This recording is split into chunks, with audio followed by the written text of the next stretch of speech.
morning and welcome back to the morning commute with Hopi living in the city. I hope you are doing well.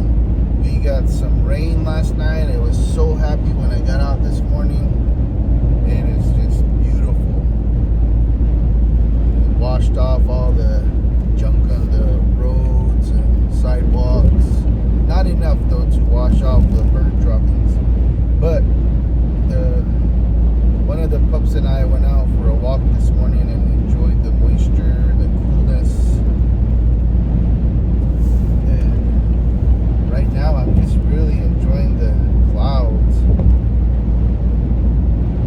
It looks so nice. I believe we got some rain yesterday on the Hopi Nation. I think it might have been followed by some wind though. So that I'm not sure if it was a lot of moisture, and I need to get up there and check on the fields. I hope the beans and corn are doing well. Next year we just need to have a planting party. We need to plant it better because every year it seems like we're not able to get up there as a team. But maybe this next year will be different. So let's see what's going on in the news today. It attracts as many as 5,000 people per performance and is a major economic driver for the city. All right, things are improving a bit on Wall Street. Dow futures are up 143 right now. It's about 1/3% gain. S&P up 8 1/4, and the Nasdaq is flat. For more money news, visit the Business Center at KTAR.com. KTAR News Flash. And at 5:42, this is what you need to know right now. Democrat Adelita Grijalva will take on Republican Daniel Gutierrez in the September general election for Congressional District 7. The border district covers parts of 6 counties and leans heavily Democratic. The Valley and other parts of the state are getting rain, which may help with drought relief, but it is too soon to tell if the whole state will benefit. Our West has had some relief this year, but southern areas are still in a more severe drought. Baseball fans gasp. Pearl Clutch. It's a potential lockout in December of 2026. Players and management have clashed over salary cap proposals, and that's not changing. Baseball's collective bargaining agreement expires in December of 2026, and past negotiations have led to, count them, 9 work stoppages. All of our stories are just 15 minutes away. For more news, go to KTAR.com or the KTAR News app. And here's John Roller in the Valley Chevy Dealers Traffic Center. Yeah, you're right. We have had some showers move through the valley this morning. I'm taking a live look at the outer loop, the Loop 303, right at Grand Avenue, and an earlier shower moved through, and so you will have some puddles if you are coming southbound or northbound on the 303 in the northwest part of the valley. I-17, you've got some wet roadways and an earlier shower right near Deer Valley, but the funny thing about Arizona is those showers have cleared and the roadway is drying back up. So good news coming southbound on the I-17 as you approach the North Stack. Eastbound I-10 looking good. East Valley, you are very quiet. And one surface street crash right now, 7th Avenue and Beardsley in the North Valley. John Roller, KTAR News. We have a 50% chance of rain in the valley with some isolated thunderstorms and a high of 101. Ditto for tomorrow, and then Friday we drop down to a 30% chance of rain. Your weather is brought to you by Howard Air and Plumbing. Whether replace or repair, call Howard Air and Plumbing. The Consumer Price Index, which was released yesterday, showed that the country's annual inflation rate rose to 2.7% last month. But the Valley's inflation rate held steady at a much lower rate, less than 0.25%. So why is inflation so much lower here, and could tariffs jeopardize that?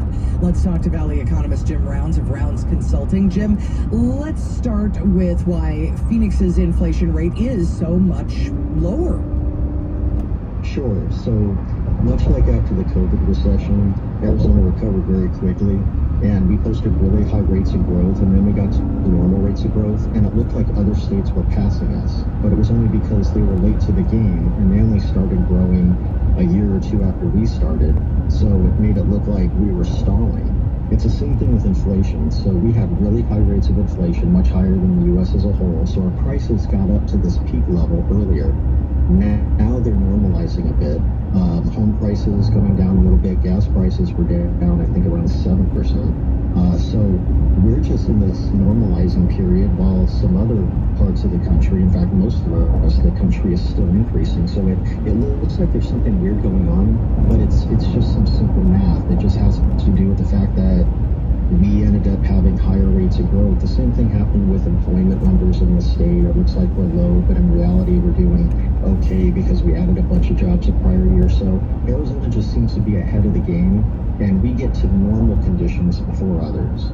Well, and I think it's only fair that we're at it's 0.2% inflation rate in the valley after we experienced 13% inflation a couple of years ago, Jim. It was bad for a while.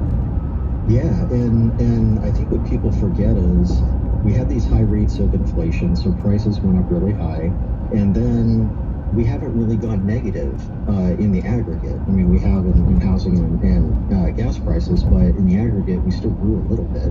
So our prices are still very high. We actually have to go through a period where prices fall in a lot of these states just to get back to the normal trends. So I wouldn't be surprised if that happened. People would be interpreting that as a horrific recession is beginning. I still think we're going to have a mild downturn, but again, what's just so interesting is that a lot of this is just simple math and the fact that Arizona seems to be doing things more rapidly and earlier than other states. So let's take a look at a kind of a bigger picture here. The budget lab at Yale University says the president's tariffs would raise prices by more than 2% in the short run, and that could cost the typical middle-class household more than $2,800 per year. That's a pretty significant hit that we're going to take. So do you agree with those numbers? Yeah, and it gets back to that last point where we really haven't had declines in the aggregate. So we're going to be adding additional costs, which means instead of spending money on education items for your kids or healthcare, we're spending it on everyday items, and it's going to get worse. And just for some context, I did a calculation on what it would cost to make a lasagna. Based on the latest tariff breakdown, and it ended up being about a 15% increase. Wow, so, people talking about that 2%, I think that's actually quite reasonable, and it's going to be higher across other parts of the country because we already have these higher prices. But it's still going to hit people's pocketbooks at a time where the economy is slowing some. There still is that in the background, and it could cause some economic problems for a lot, especially low-income families. We are talking with Valley economist Jim Rounds of Rounds Consulting. Which tariffs scare you the most when it comes to our local economy, Jim?